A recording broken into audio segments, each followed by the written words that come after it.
गुरुदेव गोविंद का स्वरूप है, राम स्वरूप है। उनके चरणों की रज को तो माथे पे लगाओ, पर घर में जो कुछ पापी लोग रहते हैं ना, उन पे भी उड़ाओ, उन्हें ना समझे।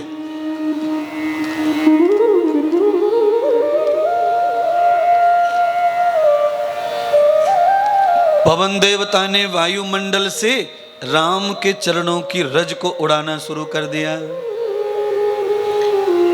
जैसे जैसे चरण रज अहिल्या की उस पत्थर की शिला पर पड़ती जा रही है, वैसे वैसे अहिल्या स्त्री का स्वरूप धारण करती जा रही है। पूरे शरीर में मांस, मज्जा, हड्डी, रक्तचाप पैदा हो गया। एक सुंदरी देवी के रूप में अहिल्या का प्राकट्य हुआ। सब देवता पुष्प बरसाने लगे, अहिल्या की जय जयकार होने लगी। बोलिए अहिल्या माता की जय, प्रभु श्री रामचंद्र भगवान की जय। समझ लीजिए, राम जी इस समय कहाँ जा रहे हैं? जनकपुरी। और जनकपुरी में जाते जाते राम जी ने एक महिला का सम्मान किया, अपने धर्म का पालन किया और अहिल्या का उद्धार किया। विवाह से पहले हर लड़का ऐसे ही हर औरत को देवी समझकर उसका पूजा पाठ करे, तो उसके विवाह का कहना क्या। मैं तो गारंटी से आज कह सकता हूं, अगर ऐसा कोई कन्या, ऐसा कोई लड़का सोचता है कि विवाह से पहले हर व्यक्ति, हर औरत, हर पुरुष हमारे लिए देवता ही है और कुछ नहीं, तो उनके विवाह में तो साक्षात सब देवता प्रकट हो जाएंगे। आवृत्त मूलम पाणिस्र ग्रहणम। पर शादी से पहले किसी को परहेज नहीं है, न लड़कों को न लड़कियों को। यहां मुश्किल आ गया सब। अभक्ष को भी भक्ष करते हैं, अपथ्य को भी पथ्य बना करके भोगते हैं।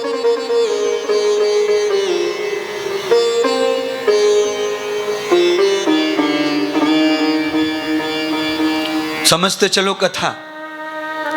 शादी कौन लगवाते हैं? किसी की शादी मौसा जी लगवाता है, किसी की शादी फूफा लगवाता है, किसी की शादी चाचा का साला लगवाता है, किसी की शादी फूफा के छोटे भैया लगवाते हैं। ऐसे तुम लोगों की शादी लगती हैं, इसलिए शांति नहीं है घर में।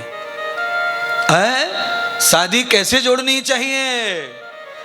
गुरु परंपरा के द्वारा विवाह करवाना चाहिए। कौन होने चाहिए विवाह के अग्रह? गुरुदेव चाहिए, गुरुदेव। अच्छा बोलो, शादी होने से पहले पंडित जी के पास क्यों जाते हैं फिर? पंडित जी के पास में अगर कुछ बताने दिखाने जाते हैं तो इसका मतलब यही है कि पंडित जी के पास जाने का मतलब यह है कि हमारे पूर्व इतिहास में हम गुरु के बगैर विवाह करते नहीं थे। अच्छा, मेरी उम्र ज्यादा नहीं है, मुझसे भी काफी शरीर उम्र वाले यहाँ बैठे हैं। अरे भाई, आप इतना जानते होंगे, लड़की लड़कों की तो बात छोड़ो, घर वाले भी नहीं जाते थे पहले।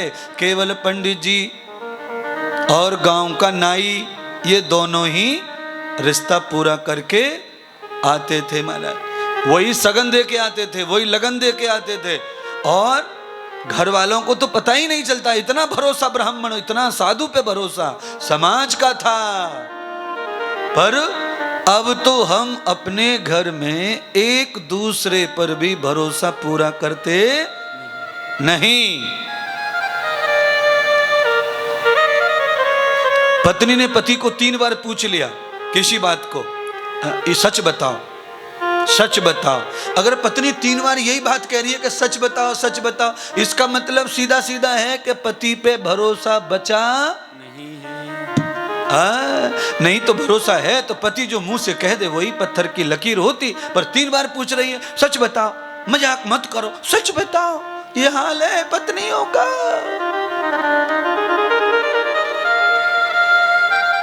सबका यही हाल है घर में, यही पति का हाल है। अच्छा, कई पतियों को क्या लगता है अपने हाथ से पत्नी का हाथ पकड़ लेंगे, देखो ना मेरी तरफ, अपने हाथ से यूं, मेरी सौगंध खा के बता, मेरी सौगंध खा। अरे बावड़े, अपने आप ही बम फोड़ रहा, अपने आप ही बम चला रहा। बोलो, अपने खुद से जबरदस्ती हाथ पकड़ेंगे बीवी का, हाथ रख मेरे माथे पे, बता तू सच, मेरी सौगंध खा के बता। तेरी सौगंध खाने में इसे तनक भी परहेज होता है तो ये तेरी आज्ञा के बगैर ऐसा काम करती ही नहीं। जब तेरी मर्जी के खिलाफ कुछ कर लिया है तो हाथ रख के फायदा क्या? वो तो हाथ रख के बोलेगी नहीं किया, नहीं किया, नहीं किया, गंगा जी ले चलो, नहीं किया, क्योंकि वो जानती है इसके बगैर किया किया किया मर जा मर जा।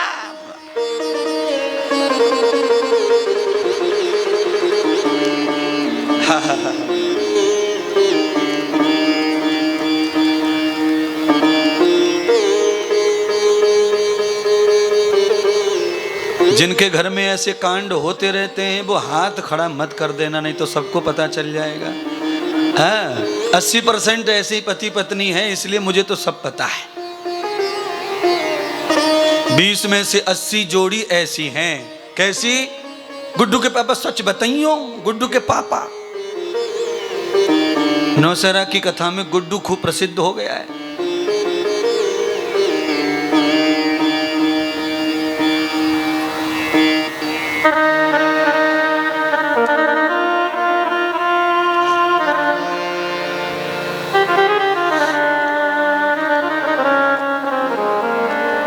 राम जी के चरण जहां रखे जा रहे वहां लक्ष्मण नहीं रख रहे थे। अब कथा यहां कह रहे हैं, अहिल्या को तार दिया।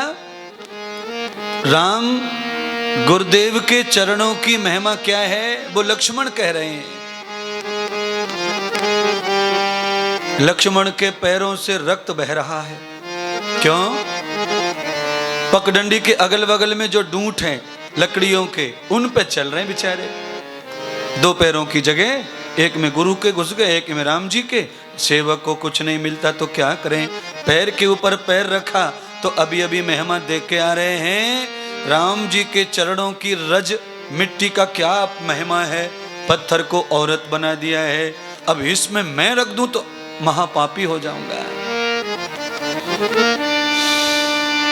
गुरुदेव के चरणों को धो करके पी जाओ।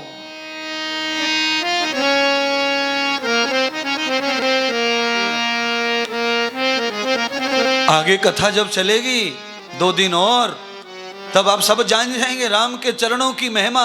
जो जो जान गया है वो राम जी को नहीं, राम के चरणों को ही पीना चाहता है।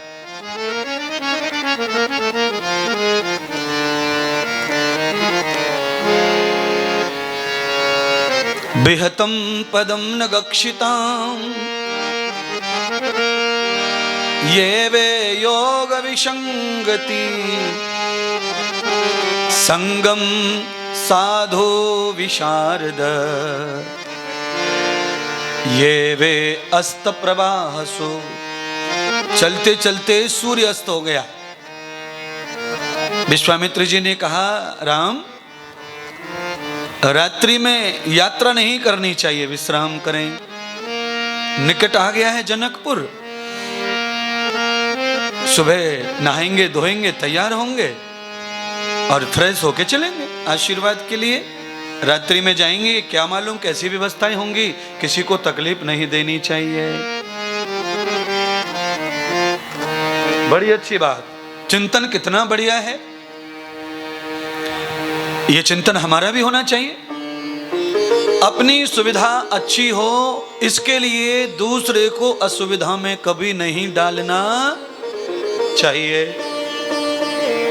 पर यह जमाना बड़ा मतलबी है।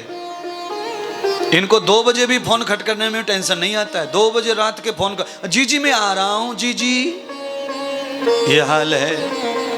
अब जीजी बिना मन के खड़ी हो रही है बिस्तर में से। ठीक है भैया आजा, कहां पहुंचा है तू भैया? 1.5 घंटे तक तो फोन पे यही पूछती रही कि तू कहां पहुंचा, मतलब 3:30 बज गए। खत्म सब नींद। खुद सो नहीं रहा और घर वालों को सोने देता नहीं। इसीलिए शराबियों की बारात में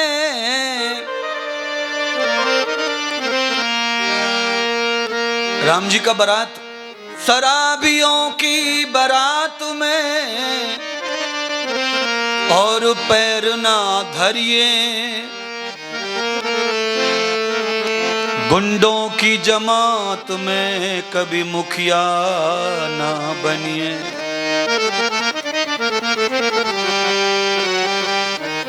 अंधेरी रात में सफर मत करिए,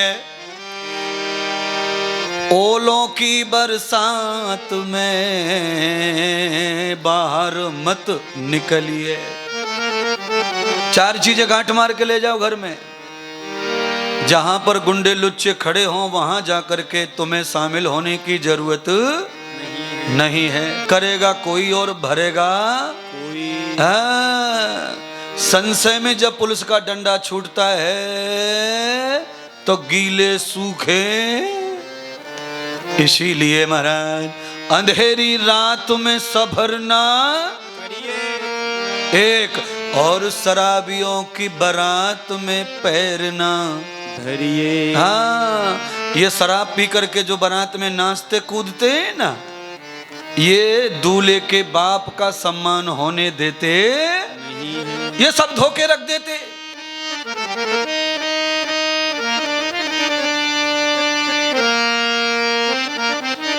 है? सबसे ज्यादा गुंडागिरी कौन करे बारात में?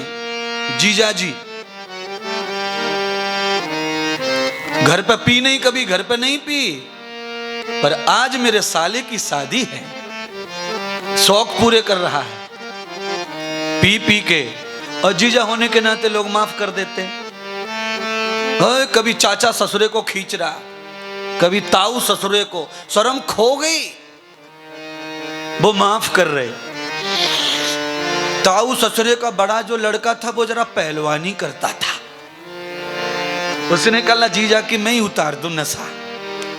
ये तो भूल गया कि ये बुजुर्ग है। शराबी में जान बचती नहीं। अंग्रेजी बैंड बाज रहा था,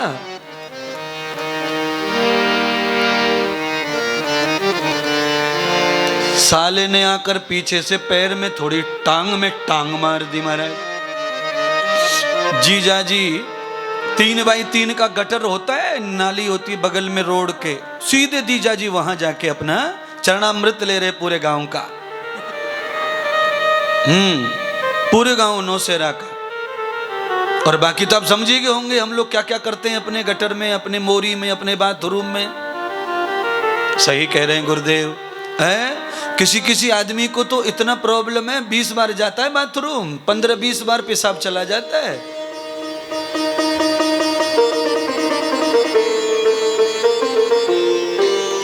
पूरी बारात दरवाजे पे पहुंच जाती है, तब तक जीजा गंगा जल से उठता नहीं है। ये हाल है। बारात शराबियों को न्योता ना दें।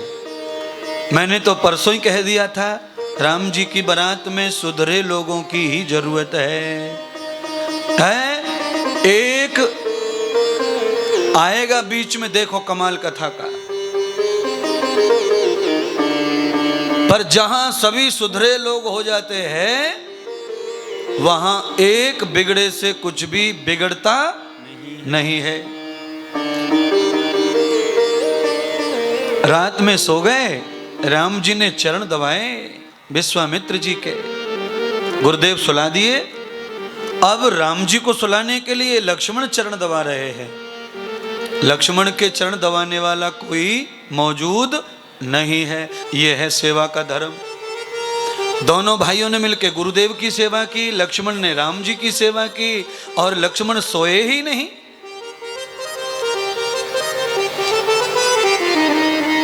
सेवक को नींद कहां, सेवक को भूख कहां। सच्चा सेवक सोता नहीं, खाता नहीं, पीता नहीं, उसको टाइम ही नहीं। जो अपने खाने पीने सोने जगने के बंदोबस्त में लगे हैं वो सेवा के नाम पर केवल ढोंगी हैं, नाटकी हैं। वो सीरियल बना रहे हैं, तमाशा बना रहे हैं। परपेक्ष जातां कृतं भूयस्य रूपम,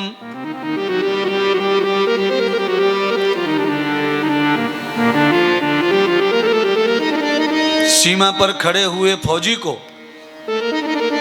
अगर घर पर जवान बहन की शादी दिखाई देगी तो वो कभी युद्ध लड़ सकता नहीं है।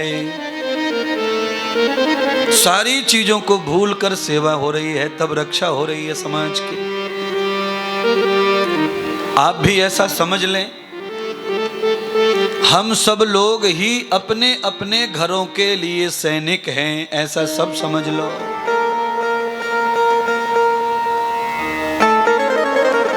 चार बजने से पहले लक्ष्मण जी का स्नान हो गया, वस्त्र अलंकृत हो गए, राम जी को स्नान करा दिया और दोनों भाई गुरुदेव को स्नान मिलके करा रहे हैं। आहा, राम जी विश्वामित्र जी के चरण धो रहे हैं और लक्ष्मण पीठ रगड़ रहे हैं, ये सेवा हो रही है। अब इनको कैसे भगवान ना कहे कोई है? जो व्यक्ति इतने महान सम्राट के घर पैदा होने के बाद गुरु की पीठ धोना, गुरु के चरण धोने में रुचि रखता है, वो कभी भी छोटे स्तर पे उतरने वाला नहीं, वो बड़ा बड़ा बड़ा बड़ा होता चला जाएगा। अच्छा, कुछ बड़े ऐसे होते हैं, पहले प्लास्टिक की पुड़िया बेचते थे दुकान दुकान पे, ठाकुर जी ने हाथ पकड़ लिया, कोई लॉटरी लग गई, अचानक पैसे वाले हो गए, बंगला बन गया, गाड़ी बन गई, सब हो गया, एक आध काम भी अच्छे चल रहे हैं। वो महात्मा साधुओं के पास आए तो वो नीचे बैठने में बड़ा संकोच करते हैं। प्रणाम तो कर लेंगे जैसे तैसे, पर बैठने के लिए कुत्ते की तरह सूंघते रहते हैं कुर्सी की तरह।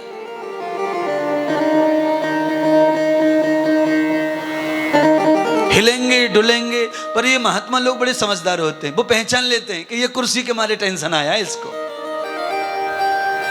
अरे लाला जरा लाना, जरा सेठ जी आए, कुर्सी लाओ, सेठ जी आए कुर्सी लाओ। सेठ जी का बीपी तब नॉर्मल होता है।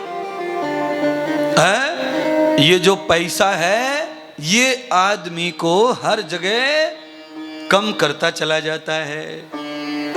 पैसे का आनंद लेना है तो अपनी मानवता को कभी मत छोड़ो, तो पैसा तुम्हें सम्मान दिलाता चला जाता है, दिलाता चला जाता है, दिलाता चला जाता है, लक्ष्मी बनाता चला जाता है, नारायण बनाता चला जाता है, शिव बनाता चला जाता है, राम बनाता चला जाता है।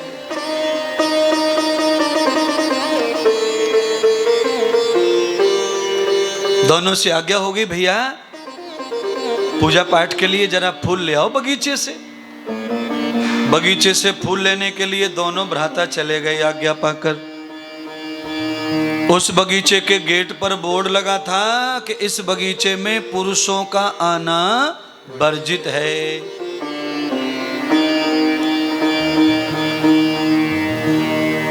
क्यों? 4 बजे ही ब्रह्मचारिणी माता जनक सुता सीता अपनी सखियों को लेके ध्यान करने के लिए बगीचे में आया करती थी। दोनों ब्रह्मचारी हैं, दोनों के लिए शास्त्र है। हमारी गुरुकुलीय परंपरा, गुरुकुल की परंपरा में आज भी ये परंपरा जीवित है। जिस गुरुकुल में कन्या पढ़ती हैं उसमें पुरुष कोई भी रहते नहीं है, तो सब सेफ है। और जहां लड़के पढ़ते हैं वहां कन्याओं का आवागमन बंद रहता है, तो सब चीजें 20-30 साल अच्छी जाती हैं। फिर आदमी को परिपक्वता आ जाती है, फिर वो अध्ययन का फल उठाता है, फिर वो अपने जीवन को सही जीता रहता है। विवाह हो जाता है, नहीं भी हो जाए तो भी सबके साथ रह के भी अपने आप को सही रखता है सीखने के बाद। ये मैकाले की जो शिक्षा पद्धति है, इसने हिंदुस्तान को खत्म कर दिया, राम के देश को मिटा दिया, कणाद, गौतम, जयमुनि, पतंजलि के देश को मैट के रख दिया इस सम्मिश्रण ने। याद रखना, जहां सूखी घास रखी है वहां एक भी चिनगारी सर्वनाश कर देती है। जहां सूखी घास है वहां अग्नि नहीं होनी चाहिए। भूल कभी भी हो सकती है। आप कहेंगे महाराज अग्नि है तो क्या फर्क पड़ता, लाइटन है उसमें तो शीशा लगा है, उससे थोड़ी बाहर आएगी अग्नि शीशा से। अरे भैया भरोसा नहीं है, आंधी तूफान बिल्ली कुत्ता कब लुढ़का जाए, कब आग पकड़ जाए। इसीलिए कॉलेजी शिक्षा ने देखो, कॉलेजी शिक्षा ने देखो कैसा विष बिखराया है। भारत के नव युवकों को अनुशासनहीन बनाया है। कॉलेज में जिसका एडमिशन हो गया वो अनुशासन में नहीं रहता, किसी के, न माँ के, न पिता के, न भुआ के, न गुरु के, किसी का नहीं सुनेगा। वो अपने आप को ही सबसे बड़ा समझता है। कॉलेज में जा रहा हूं मैं, कॉलेज में, अरे सच में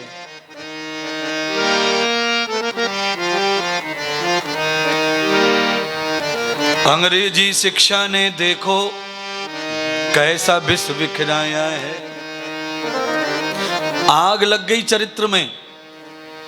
हम कहें अपनी बेटी को बेटी, कहते रहे अपनी खुशी के लिए, हम अपने बेटे को बेटा कहते रहें, कहते रहिए, इतना ही बचा है बस। बाकी अधरामृतम कृतम भूयः, परस्पर जा चुका है सब, तुमको शामिल नहीं किया गया उसमें। केवल तुम्हारे साथ रिलेशन है पैसे का, पैसे दो फीस के लिए बस, और तुम्हारा कुछ भी नहीं है अब। क्यों? मैंने कहा ना, शरीर में नेगेटिव जंतु पैदा हो जाते हैं, वो माता पिता परिवार को ज्यादा स्वीकार करते नहीं है।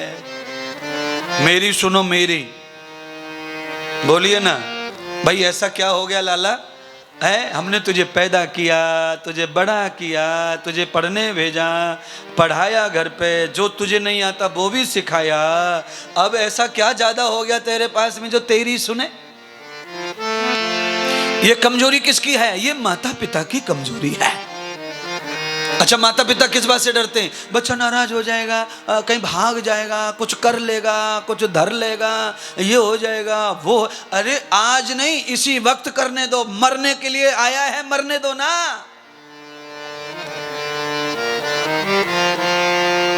मर जाने से ये दुनिया खाली होने वाली नहीं है। कितने आए कितने गए, ये तो कीड़े मकोड़े मरते रहते, आते जाते रहते। बहुत ज्यादा शोक करने की जरूरत नहीं है। जो ना सुने उसके लिए, जो मरने की कहे उसके लिए, जो जीना चाहे उसका साथ दीजिए। मेरी सांस ले जाओ, मेरा जीवन ले जाओ। जो जीना चाहते हैं उन्हें जिंदगी दो, और जो मरना चाहते हैं उन्हें मरने ही दो। तुम्हें ब्लैकमेल करते, मरने की धमकी दे दे के तुम्हें चूसते।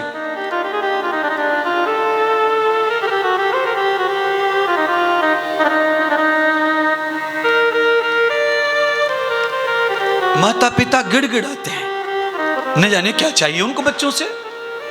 अरे बाबड़ो, तुम जिसके लिए पढ़ा रहे हो पहले तो कान खोल के सुनो। जो पढ़ाई तुम पढ़ा रहे हो अपने बच्चों को, उस पढ़ाई का मतलब नौकरी, और नौकरी घर में नहीं होती है, नौकरी बाहर करनी पड़ती है। वो तुम्हारे पास रहने वाला तो फिर मर गया। जो चीज तुम्हारे पास नहीं है वो तुम्हारी हो सकती नहीं है। हाँ, तुमने जो घर बनाया है ना 2 मंजिल का, वो उसका हो जाएगा मरने के बाद, पर वो तुम्हारा होने वाला। इसीलिए मैं कहता हूं व्यापार करो, बिजनेस करो, नौकरी की तरफ मत भागो। कम से कम घर में रहने का मौका मिलता है, सब लोग साथ खा लो, साथ सो लो। अच्छा, साथ मत सो, पर साथ बतरा तो लो, खा तो लो।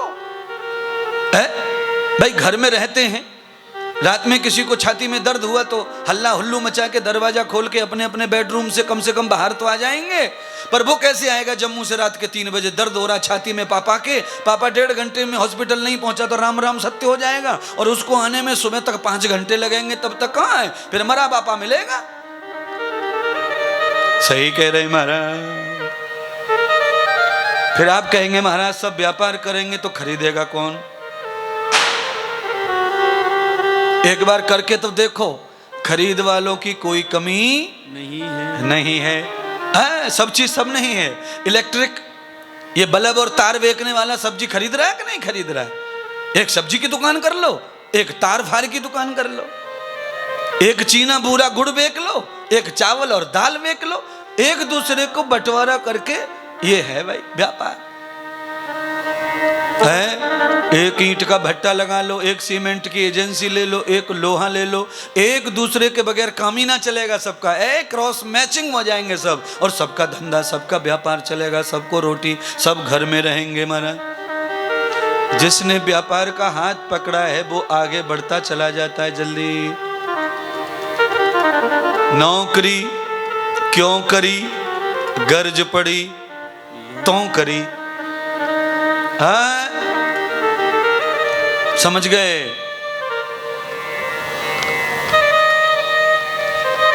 नौकरी के बाद में क्या मिलता है आपको? नौकरी के बाद क्या मिलता है? तनु तनु खा तनु तनु खा तनु। तनु माने शरीर। जो शरीर को खाने के लिए लगता है वो तनुखा। और तनुखा इतना शरीर खा रहा है इस युग में कि बेचारे शरीर को पूरा ही नहीं पड़ता। 28 को खत्म हो जाती है तनुखा, 2 दिन के लिए कर्जा। तनुखा खत्म हो गई बात। पूरी जिंदगी भर काम करो दूसरों के लिए, एक घर बनाकर बेटी का ब्याह करने तक की औकात बनती है। सब निपट जाता है। अगर बच्चे बड़े हो जाएं जल्दी और उनकी शादी ब्याह करने पड़े, पढ़ाने पड़े तो घर नहीं बनता, फिर घर बुढ़ापे में बनता है। रिटायर होने के बाद कुछ मिलेगा तो बन जाएगा, नहीं तो तापते रहो। मैं नौकरी का विरोधी नहीं हूं, पर नौकरी ज्यादातर परिवार से अलग कर देती है। और सुनिए ना, अगर चूल्हा अलग हो गया, बस समझ लो, चूल्हा अगर अलग हो गया तो विचार कभी मिलने वाले नहीं है। आधे विचार तो तभी नहीं मिलते जब बाथरूम अलग हो जाते। घर में बेडरूम तो अलग अलग है, बाथरूम भी अलग अलग है, किचन एक ही है, पर आधे विचार तो बाथरूम बदलने से ही अलग हो जाते महाराज। विचार कब तक मिलते मम्मी पापा के और बच्चों के? जब तक मम्मी पापा की श्वासें बच्चों की श्वासों में जाती हैं, उसको कहती एक बिस्तर पे सोना। जब तक बच्चे मम्मी पापा के बिस्तर पे सोते हैं ना, तब तक सुनते हैं, क्योंकि श्वास है। पापा की श्वास, मम्मी की श्वास, बच्चे की श्वास एक ही बिस्तर पे चल रही है और एक दूसरे की ले रहे दे रहे हैं अपन, वही हवा घूम रही है, उससे आदमी की कनेक्टिविटी जुड़ती है। जब श्वास का लेना देना बंटवारा हो चुका है तो सबके कमरे की बेडरूम की हवा अलग अलग है, तो अब यहाँ विचार मिलना भी कठिन हो जाएगा। अच्छा बोलो, जम्मू कश्मीर के लड़के लड़की, हम और आप, और केरला, इन दोनों के विचार क्यों नहीं मिलते? केरला भी तो भारत है। केरला के आदमी की और जम्मू के लोगों के विचार मिलते क्यों नहीं, बताओ?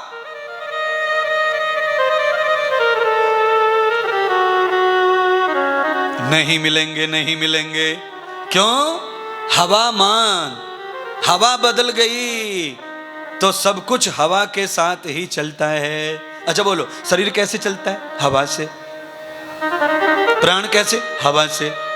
विचार माने हवा, शब्द माने हवा। अच्छा, आपको मेरे मुंह से आवाज सुनाई पड़ रही, कानों में पड़ रही है, पर शब्द दिख रहे हैं? नहीं दिख रहे। ये माइक में क्या जा रहा है? यहां से हवा जा रही है, हवा, और आपके पास हवा आ रही है। हवा की द्वारा शब्द का वेग होता है और वही वेग आपको मिलता है। अच्छा, टीवी में, मोबाइल में रेंज कैसे कम हो जाती है बताओ? कभी कभी हवा के द्वारा कम हो जाती है। हवा आ जाए तो तरंगें इधर से उधर चली जाती हैं, मोबाइल टिम करता रहता है। और हवा के माध्यम से ही दिल्ली से दूरदर्शन के द्वारा आपके टेलीविजन में सब कुछ दिखाई दे रहा है, हवा के द्वारा। इसलिए हवा कैसी होनी चाहिए विनोद जी? हवा हल्की और पवित्र होनी चाहिए। कैसी हवा होनी चाहिए? हल्की हवा, हल्की, पानी हल्का और भोजन हल्का, और बात हिमालय जैसी वजनदार होनी चाहिए।